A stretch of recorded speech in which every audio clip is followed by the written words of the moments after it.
Good morning, North High School. Today is Tuesday, September 17th, 2024.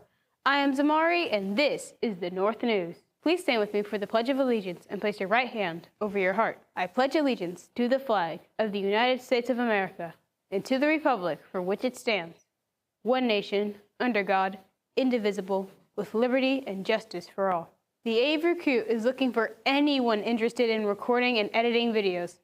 We'll be having a meeting on Wednesday, September 18th, right after school in room 326D. Email Mr. Walder at this email if you have any questions. There will be a drama meeting Thursday, September 19th, after school in room 102 until 4 p.m. Anyone interested in being part of our drama club should attend to get information about our show. Robotics, robotics, robotics. Attention any student, new or old, interested in joining the North High School robotics team this season. There will be a brief informative meeting on Thursday, September 19th, after school in room 110. Coders, builders, drivers, and notebookers are welcome. Even if you have the slightest interest in joining, stop by and see what's happening. Hope to see you there.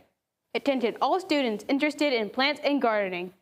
Gardening Club will begin meeting after school on Wednesdays. We'll meet in the school garden, which is located in the back of the building, near the preschool and cafeteria doors. See Ms. Kopis or Mr. Vaji with any questions. Hopes to see you there. Students, please remember that anytime you leave class, you must have your yellow pass sheet with you for all hall passes. Since you only have 2 per semester class, it's very important that you use the restroom between classes. Teachers are only to be signing the yellow pass book at this point. If you don't have yours, you won't be permitted to leave class for the restroom or other needs. Please carry your yellow pass sheet every day. Well, that's all we have for today's North News. Have a great Viking day.